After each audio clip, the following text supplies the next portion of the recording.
More than a century ago, William Patrick Lay founded Alabama Power on the belief that the company be developed for the service of Alabama. That mission has never wavered.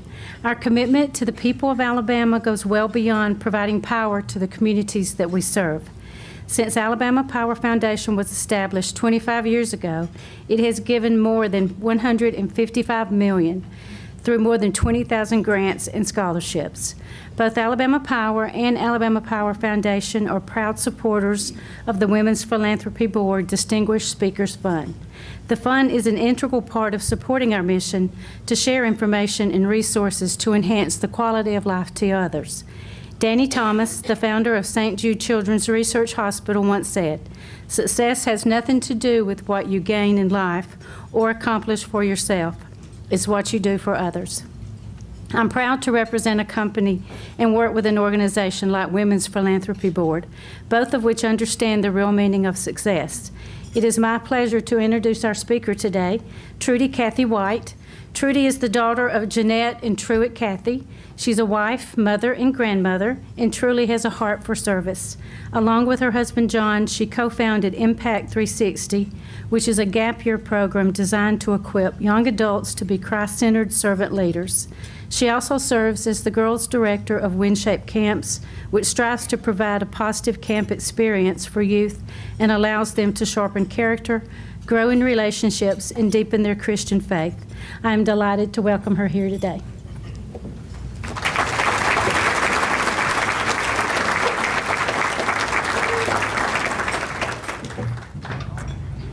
Well, thank you so much. It is a joy to be here with you. I was trying to think of the first time that I remembered hearing about Auburn University. I grew up as a Georgia girl, and it was never mentioned in my home about Auburn. But when I met a young man from Birmingham, we talked a lot about Auburn. He grew up coming down to the Auburn games often with his family, so I sort of married into an Auburn family and proudly wear my blue and orange many places, including coming here to the ball games. But then we had a son who came here to Auburn University. He graduated in the class of 2004, met his lifelong mate here at college, and they are married now and live in North Carolina. So we run through and through Auburn, and big War Eagle fans. So thank you. It's an honor for me to be here with you today, no doubt.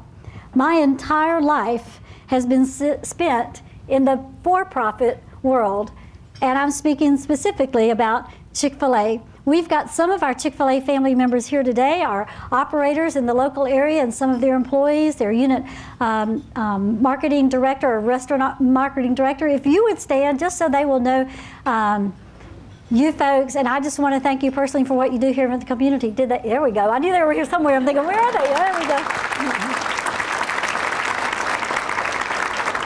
Thank you for what you all do in the community and for the way you represent so well our corporate purpose. We thank you very, very much for that. My very first job was with Chick-fil-A, and this is me on the job right there. I'm the one in the middle. This is my brother Dan to the left and my brother Bubba to the right. Down, the proud dad is down at the bottom right corner there, and we are busy singing for the customers, if you can imagine. Let me give you a little background real quickly. My dad's restaurant is called the Dwarf House. It opened in 1946 in Hapeville. We have people here today that have already said you have eaten with us. You've actually worked at the Ford plant just down the road. And when my dad opened up his second restaurant, which was in Forest Park, my mother got this wonderful idea that maybe the children could sing for the customers. And my grandmother, who was a professional seamstress, made the cute little dwarf outfits that you see us wearing. And back in those days, there was a familiar song called Hey Look Me Over. And someone took that song and rewrote the lyrics to it and made it appropriate for us to sing in the restaurant. And I will not sing the song for you today, but I will give you the last line. Come to the Dwarf House and eat.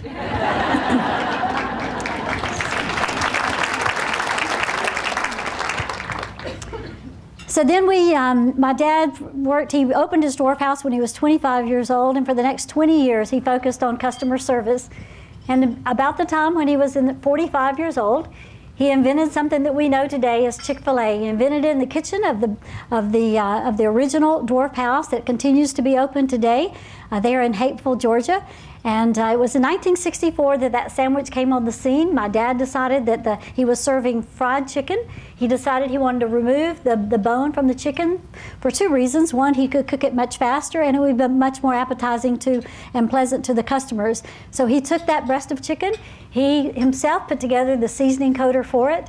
He served it on a toasted buttered bun, which were hamburger buns, because the operation there at the Dwarf House was somewhat of a local diner kind of concept, and so he served hamburgers there. So he used the hamburger bun, put 2 pickles on it, put the chicken in between it, and came the very first chicken sandwich in 1964. Well, just 3 years later, in 1967, Greenbrier Mall opened in Atlanta, and my dad had this idea that maybe he could serve that sandwich in the mall. So he went to the mall developers and he'd asked them if he could lease a small place there in the mall to be able to sell his sandwich, and the developer said, "No way, we don't want to serve food in a mall."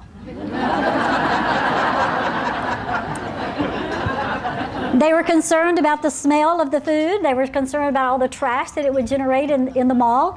And so my dad continued to talk to him and say, "You have all these people coming to shop with you, but when they get hungry, they're going to have to leave and get in their cars and go off to eat, and they're not likely to turn around and come back to the mall." He said, "But if you serve food, I think when they get hungry, they'll eat with us, and then they'll stay around even longer to shop with you." And in his entrepreneurial spirit and his determination, he was able to convince them that it was a good thing for him to try to sell that chicken sandwich there at Greenbrier Mall. So in 1967, I got my next job, and here is the opening of that store. And that is me in the little red and white dress there. My dad is now back over behind the counter, you see, supervising, and we were getting ready to open this tiny, tiny little place there at Greenbrier Mall, hand out balloons. I was 9 years old at the time. I was told to hand out balloons to the customers. My parents, especially my mother, said, "Trudy, the only thing you can say to them is, 'Welcome to Chick-fil-A,' when you hand them the balloon. Welcome to Chick-fil-A." If you have a 9-year-old girl that loves to talk a lot, you can imagine why my mother was so emphatic about only say, "Welcome to Chick-fil-A." It's like no family stories here, you know? Well, fast forward just a little bit longer, I found myself as a freshman at Samford University. I was home for the summer in a conversation with my dad, and he was letting me know that we needed a new operator to run our 33rd restaurant in Birmingham, Alabama. And I told him I didn't know anybody, but I could certainly do it. I mean, I was 19 years old, right? I had finished a whole year of college. And so through that course of a very quick conversation over the summer, my dad decided he'd let me do it. So I dropped out of school, got me an apartment right outside of Century Plaza Mall, and I became, as a 19-year-old, the youngest Chick-fil-A operator in the organization, and we opened up that unit there. It was an exciting time for me. It was a growing experience for me. I had learned, I think, over the course of the year while I operated the Chick-fil-A store, I got my four-year degree in 1 year working with the store, because my dad allowed me to be an operator, but only for a year, because he wanted me to go back to school and finish my education. But during that time as an operator, there were a lot of wonderful things that came out of it. The most interesting is that one of the people that came to apply for a job with me, his name was John. He walked in the store. He was a student at Samford, but I had never met him before, and he wanted to work there in the store. I gave him an application. He filled it out. And while he was filling it out, I was trying to decide whether I should hire him, and I knew I should. The reason I knew I should hire him because he was good looking. That's a 19-year-old for you, right? I'm a mother of 4, and I'm thinking, I don't know what my parents were thinking when they gave me a store at the age of 19, you know? Because I'm not so sure I would have trusted my children to a restaurant at that age. But anyway, the fella handed me the application. He walked away. I told him I would call him if I needed him. And about 2.5 days later, I called him up and told him he had the job. He came to work for me. While John was working in the store, I was more and more attracted to him. He was just a hard worker. Besides being good looking, he was a hard worker. And I watched him interact with the customers, and he was great with the young children. He was great with the senior adults. He could work really good in the kitchen. He could scrub the toilet and everything, you know? And I thought, this is the kind of guy I'd really like to get to know more. But I was very focused on my work, being very dedicated to it. I was there from opening to close, Monday through Saturday, only closed on Sunday, of course. And so I thought, I will not really have a chance to get to know this guy. And he's over at college meeting lots of young girls, sitting in classes with them, having conversations with them. And then I realized that I was his boss. I was making out his work schedule. There was no reason for him to be free on Friday nights or Saturday nights.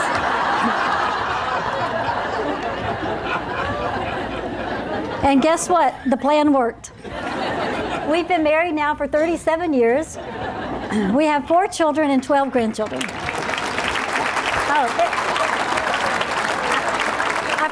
I forgot to show you. You would have hired him too, ladies, right? What do you think, you know? And now you can see the family. There we are. So some wonderful, wonderful blessings have come out of that journey of my life. But for the last 30 years, my primary involvement has been with the nonprofit world, including working outside of the country in the country of Brazil, ministering to people and fostering the opportunity to break the cycle of spiritual poverty, launching Life Shape, an opportunity to focus with young people with the Impact 360 Institute to help develop young leaders to be Christ-centered in how they live their life and to make an impact in this world. And currently providing leadership to WinShape camps, investing heavily on impacting individual lives and the communities where they live. And through all of these experiences, I've realized that in the nonprofit world, we have some real challenges that are different from those in the for-profit. And one of those challenges that I've identified is just how do we establish measurements of success when you're working in this kind of arena? Because often your goal is not necessarily financial gain or sales gain, and so it's difficult to really kind of measure how are we doing? Are we really successful in what we're able to accomlish? And one of the things that I found is so important is to be able to identify and clearly define your measurements. What is it that you really do want to accomplish? For nonprofits, they have as their focus growth, maybe life change, maybe impact, maybe educational development, and even character development. And whereas at Chick-fil-A, we know that profits and sales are important to allow us to continue to be in business, but even in that arena, our focus is not so much on profits and sales as it is on people and service. And we feel like that if we get the right people and we provide the right kind of service, those sales and profits will take care of itself. So it's important, I think, that in the nonprofit world, as we're thinking about clearly identifying our measurements, that we understand what our values are, because oftentimes we are driven by our values to make the kind of decisions that we make. And values help us to identify what's important to us. What has been important to our family growing up is the driving factor for both our for-profit and our nonprofit. Things that are of value to us are things like stewardship, being able to manage well what has been entrusted to us. Things like teamwork, recognizing the fact that you can accomplish so much more with other people than you can all by yourself. Another value that's important to us is the value of excellence. It simply means being able to do your very best at all times. And relationships are very valuable. Where we value results, we try to balance that by valuing relationships. So when I first became the director for WinShape Camps for Girls about 12 years ago, everybody assumed that we were very successful in camp. And when I asked them why, they said, well, basically, all the beds are full. We've got all the campers that we can handle. And this seemed to me a great thing to measure, but I felt there had to be more things to be able to measure about what we were doing. And so once you identify and clearly define your measurements, it's important to be able to track those measurements. So one of the things that I began to look at was, how is our customer service? How are we really doing with our campers, or with our summer staff that we're employing, or with our parents that we're relating to? And I began to encourage them to let's strive for excellence in everything that we try to do. And so we began to be very committed to be able to track the things that were happening through surveys. And we realized that now we are measuring way more than just how many campers come to camp. We are measuring our level of training. How efficient are we being with the training that's going on? We're measuring our execution at camp. We're measuring our relevancy in our programming, because we work with young people from first grade all the way through the 11th grade. We're measuring our experience that we're offering, and we're measuring our retention of our campers and retention of even our summer staff that come to work with us. All of these things are important so that we can measure the success of what is happening. But I think one of the second challenges that we have in the nonprofit world, in the philanthropic arena, is to be able to know how to serve and nurture our local community. My dad told me this all the time growing up. He said, Trudy, if you will just help enough other people get what they want out of life, you will eventually get what you want out of life. Let me repeat that one more time for you. If you will help enough other people get what they want out of life, you'll eventually get exactly what you want out of life. And as I've grown older, I've been able to appreciate and understand even a little better what that means, and the fact that our focus has come off of ourselves but on others. And you, of all people, understand exactly what this is, just trying to identify what are the needs of people out there and how can we nurture those in our local area. You see, back in the early 80s, my mid-80s, I guess, my mom and dad saw a tremendous need in the lives of young people. They wanted so much to come alongside and help offer some experiences for them that might shape them to be winners in the future. And so my mom and dad in 1984 started the WinShape Foundation. It is designed clearly to help young people in their life to be very successful. It began initially with a camping program and then began as well with the WinShape Homes, which is a long-term care that we offer for children in a very safe and secure place. And all of these experiences have been developed to help strengthen individuals, to strengthen the family, and ultimately to strengthen the community. One of our newly launched foundations, the Chick-fil-A Foundation, has identified a need in our local community right in Atlanta with young students, and we have decided to have a collaborative partnership with the Junior Achievement Program and establish something called the Discovery Center. Let me just show you quickly something about this program that we have going on.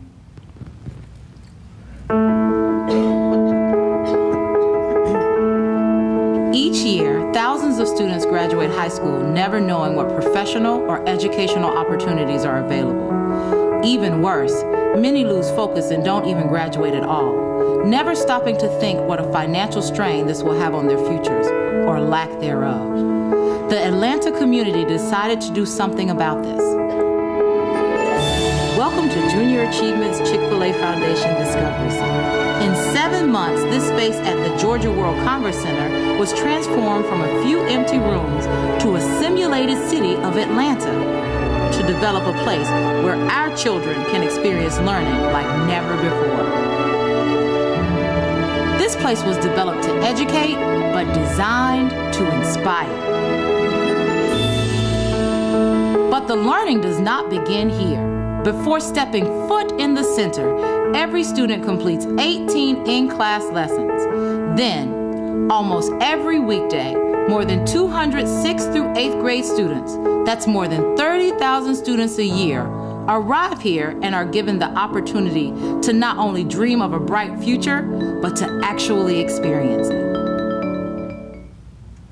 So once you have identified your measurements, once you have identified a need, then there is that challenge of how to create a very compelling vision. See, your vision answers the why you do what you do.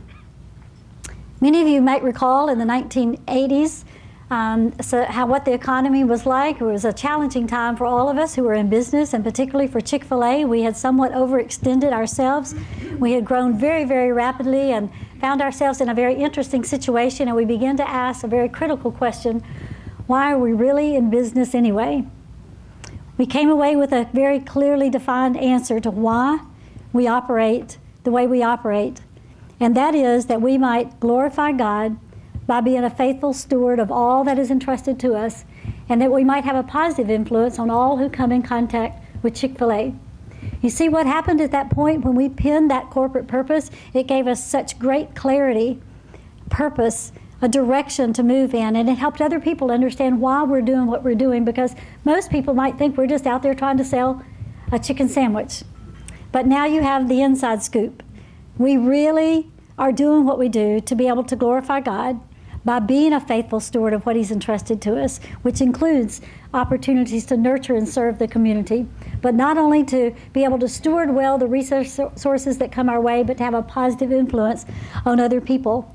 So telling this story over and over and over, once you have a clear vision, to be able to speak that story over and over to your people so they really get real clarity about the direction that you're headed and why you're doing what you're doing. We offer something called a Visions and Value Tour at Chick-fil-A. All of our new staff members are asked to go on this tour. We invite guests to go on tours. We have vendors and suppliers who go on the tour as well. And the tour takes them, the first stop on the bus trip would be at the original Dorf House where Dad invented Chick-fil-A. And we tour and we go to different strategic locations that help be able to tell the story of how this vision came into being and what we're about with Chick-fil-A. Telling that story is so critical for the people who work with you. Leaders must live the vision. Don't you agree? In fact, you have to walk the talk.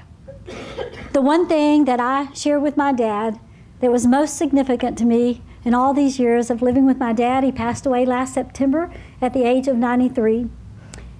And I think one of the greatest blessings and honors that I gave to my dad was telling Dad, thank you so much for the consistent life that you have lived before all of us. My dad was the same anywhere he went.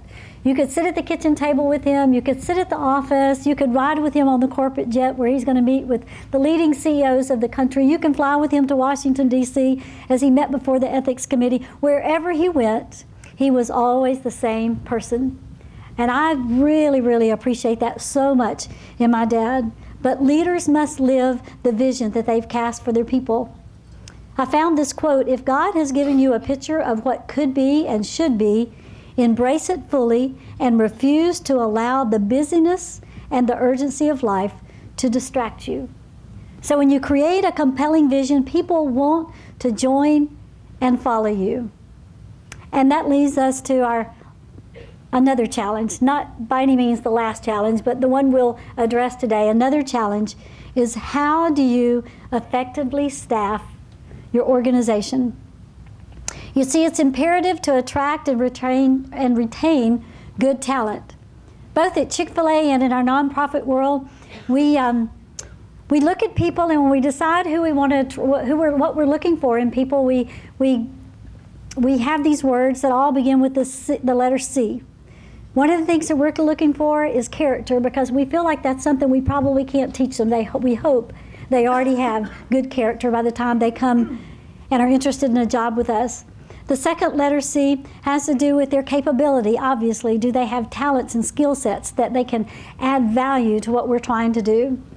The third C is chemistry. It's just like, is there a cultural fit here that they will fit into this culture really well? And that's very, very important to us. We recognize the fact that you must be willing to invest in these people. You must be willing to train, to equip, to develop, and even offer incentives every once in a while. I was telling Ms. June there at the table that I've just come from Orlando. I've spent the last 3.5 days with about 175 college students. They are our leadership team for the summer, and we were equipping them in leadership, investing in them, and we took them to Orlando. Wouldn't you know, right at the Contemporary Hotel, we stayed there. They got to take in a little bit of the Walt Disney, of the park there. It was actually Saturday, and the park was open until 2 a.m., so they got to hang out all that time. But we had them in classroom learning an awful lot while they were there, but investing in these young people, spending time with them, exposing them to good leadership models is so, so important. And I recognize the fact that when you work in nonprofit world, you kind of compete with the salary that other for-profit organizations can offer, and sometimes you kind of feel like maybe you just can't do that. And many of us have to work with volunteers. I mean, you don't even hire them, and you certainly can't fire them, right? And there in and of itself is another big challenge. Is how do you invest in volunteers? But there's something that we can all do that puts us kind of on an equal playing ground, and that is one of the greatest incentives we can offer them is to show that we care. You see, when you show people that you care, then they know that they know that you care about them, and they care about you. I learned from my mom and dad the importance of using what you have with others. I've seen my parents share their home. I have people in our home, all of our staff come and have an opportunity to eat with me in my home. I want to know them really well, get to know them. We use our resources to help them. We try to encourage them. We want to know about their family, how things are going. Not uncommon at all to walk in a meeting, either at Chick-fil-A or any of our ministry related under the foundation. And the first thing at the meeting is, how was your week? How's your family? How are your children doing? How's that grandmother that was sick? Is there a way that we can pray for you before we get started on our meeting today? Those are very, very common, and people recognize the fact that they have been cared for and we're concerned for them as people. Everything hinges on your people, so you must make wise decisions in selecting them. You see, we are so very fortunate to live in a wonderful country that enjoys tremendous success and promotes philanthropic opportunity. But in the midst of all this success and opportunity, it becomes imperative for all of us to keep in mind where all of our blessings have come from. The Bible makes it very clear. Every good and perfect gift is from above.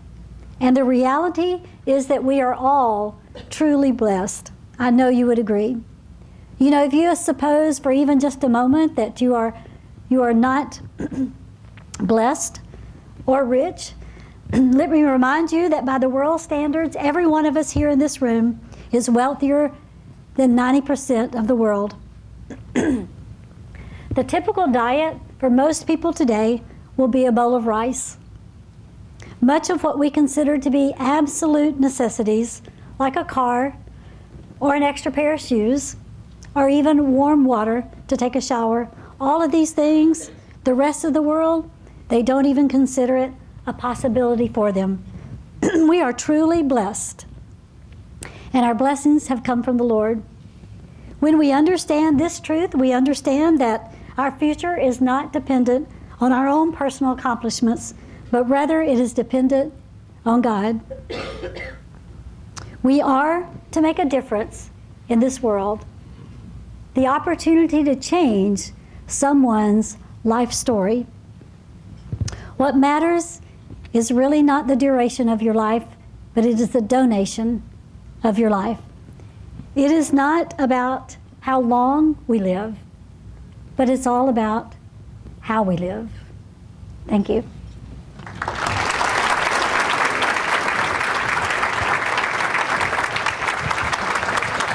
Trudy.